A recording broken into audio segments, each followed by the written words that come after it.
मायावती की वो भयंकर भूल जिसने बहुजन समाज पार्टी की जड़ें हिला डाली। आइए जानते हैं कैसे हाशिए पर लटकी बहुजनों की सबसे बड़ी पार्टी बीएसपी। नमस्कार, मैं हूं सचिन खुदशाह। आप देख रहे हैं ऑनलाइन बुलेटिन। चैनल पर नए हैं तो इसे अभी लाइक और सब्सक्राइब कर लें, बेल आइकॉन भी प्रेस कर लें ताकि चैनल पर अपलोड होने वाले नए वीडियो के नोटिफिकेशन आपको मिल सके। लोकसभा चुनाव 2024 के बाद से भारतीय राजनीति में सबसे अधिक चर्चा मायावती की हो रही है। मायावती के निर्णयों ने बहुजन समाज पार्टी को सबसे अधिक नुकसान पहुंचाया है। मान्यवर कांशीराम ने बहुजन समाज से लीडरशिप पैदा करने के लिए बहुजन समाज पार्टी का गठन किया था, लेकिन कांशीराम से पार्टी का नेतृत्व मायावती की तरफ शिफ्ट होने के बाद स्थिति लगातार बदलती दिखी है। उत्तर प्रदेश की राजनीति में इन दिनों बहुजन समाज पार्टी की लीडर मायावती अपनी राजनीति को बरकरार रखने की लड़ाई लड़ती दिखलाई पड़ रही है। लोकसभा चुनाव 2024 में मिली करारी शिकस्त के बाद उत्तर प्रदेश विधानसभा चुनाव की 9 सीटों पर बहुजन समाज पार्टी का जो हश्र हुआ है, उसे देखते हुए बहुजन समाज पार्टी की प्रमुख मायावती के तेवर अब बदले हुए दिख रहे हैं। पार्टी के सामने चुनौती अपने वोट बैंक में प्रासंगिकता को बरकरार रखने की भी है। कभी ए टीम में रहकर प्रदेश और देश के नेतृत्व को चुनौती देती और शासन में अपनी पकड़ बनाती मायावती के लिए परेशानी बढ़ती जा रही है। अब बहुजन समाज पार्टी किसी भी चुनाव में बी टीम की तरह दिखलाई पड़ती है। इसके पीछे की वजह मायावती के निर्णय को माना जा रहा है। मायावती ने पार्टी की बागडोर संभालने के बाद अनेक फैसले लिए हैं, जिनमें 2 निर्णय ऐसे हैं जिसने पार्टी को अर्श से फर्श पर ला खड़ा कर दिया है। वे 2 निर्णय कौन से हैं, आइए जानते हैं। बहुजन समाज पार्टी का गठन मान्यवर कांशीराम ने 14 अप्रैल 1984 को किया था।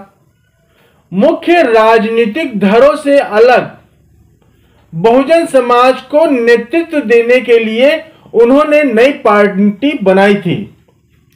मान्यवर कांशीराम का नारा था, जिसकी जितनी हिस्सेदारी सत्ता में उसकी उतनी भागीदारी। एक बड़े वर्ग की लीडरशिप को उभारने में मददगार साबित हुई। शुरुआती 1 दशक में बहुजन समाज पार्टी ने अपनी जमीन तैयार की। साल 1993 में राम मंदिर आंदोलन और भारतीय जनता पार्टी की लहर के बीच जब ओबीसी आंदोलन के बाद छाए मुलायम सिंह यादव और बहुजन नेता मान्यवर कांशीराम आए, तो उत्तर प्रदेश का समीकरण ही बदल गया। बहुजन समाज पार्टी ने अपना प्रभाव इसके बाद से लगातार बढ़ाया। पिछड़ा और दलित वर्ग की सबसे बड़ी पार्टी बनकर उभरी। उत्तर प्रदेश ही नहीं, देश में बहुजन समाज पार्टी का डंका बजने लगा। हर चुनाव के साथ बहुजन समाज पार्टी के वोट बैंक में इजाफा हो रहा था। इसी बीच साल 2002 में भाजपा से अलग होने वाली मायावती ने मान्यवर कांशीराम के दलित राजनीति के दावे से इतर अपनी अलग राजनीतिक लाइन खींची। मुलायम सरकार बनने के बाद मायावती ने इसके लिए भारतीय जनता पार्टी के पीछे से समर्थन का दावा किया।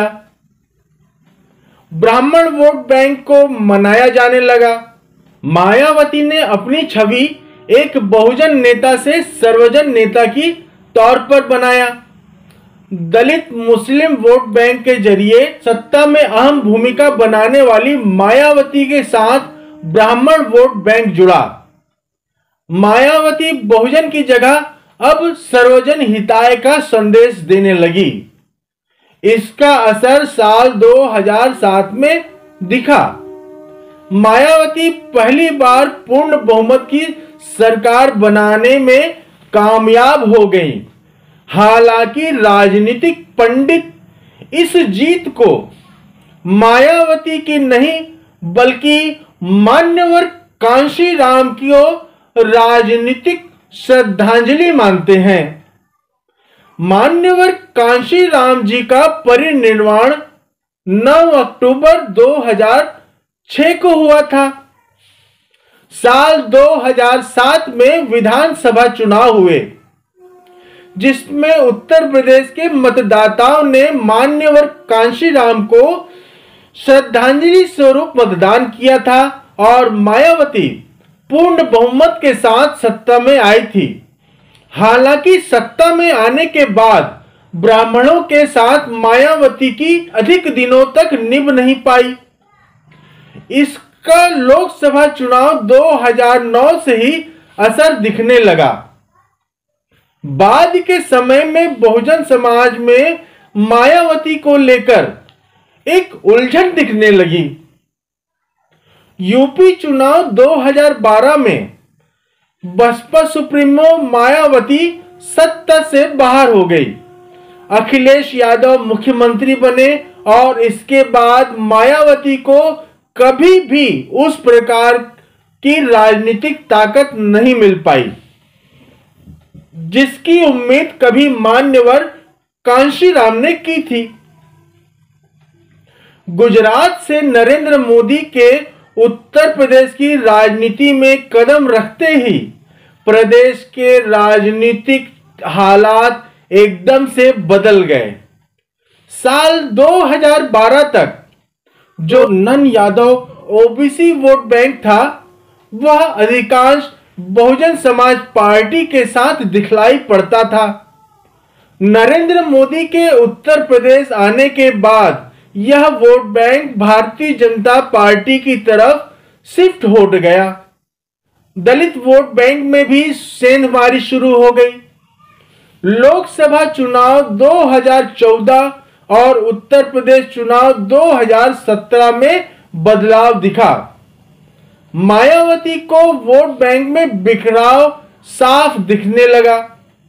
मायावती ने इसके बाद अपने प्रतिद्वंदी रहे समाजवादी पार्टी के साथ हाथ मिला लिया। लोकसभा चुनाव 2019 में समाजवादी पार्टी के साथ मिलकर वह 10 सीटों पर जीत दर्ज करने में कामयाब हो गई। हालांकि इसके बाद उन्होंने समाजवादी पार्टी से हाथ छुड़ा लिया। इसे राजनीतिक पंडित मायावती की दूसरी सबसे बड़ी भूल मानते हैं। 2019 में समाजवादी पार्टी और बहुजन समाज पार्टी गठबंधन होने और टूटने के बाद से स्थिति में बदलाव होता दिख रहा है। बहुजन समाज पार्टी के पास से उनका दलित वोट बैंक खिसकता दिख रहा है। सबसे अधिक फायदे में समाजवादी पार्टी दिखलाई पड़ रही है। भारतीय जनता पार्टी के साथ भी दलित वोट बैंक जुड़ता दिख रहा है। हालांकि अखिलेश यादव के पिछड़ा दलित अल्पसंख्यक रणनीति का फायदा लोकसभा चुनाव में दिखा है। ऐसे में कभी 25 से 28% वोट शेयर की राजनीति करने वाली बसपा सुप्रीमो मायावती अब मात्र 10 से 11% वोट तक सिमटती दिख रही है। मायावती ने इस प्रकार की स्थिति को लेकर पार्टी नेताओं से सवाल करने शुरू कर दिए हैं। उन्होंने जमीन पर नेताओं को दिखने की सलाह दी है। उत्तर प्रदेश चुनाव 2027 से पहले बहुजन समाज पार्टी के सामने अपनी स्थिति को मजबूत करने की चुनौती है। इसको लेकर मायावती लगातार प्रयास करती दिखलाई पड़ रही हैं। इस तरह गलत फैसलों की वजह से चिड़िया से हाथी तक का सफर करने वाली बहुजन समाज पार्टी आज अपने कोर वोटर के लिए जद्दोजहद कर रही है। वीडियो पसंद आए तो इसे लाइक, शेयर और सब्सक्राइब जरूर करें। धन्यवाद।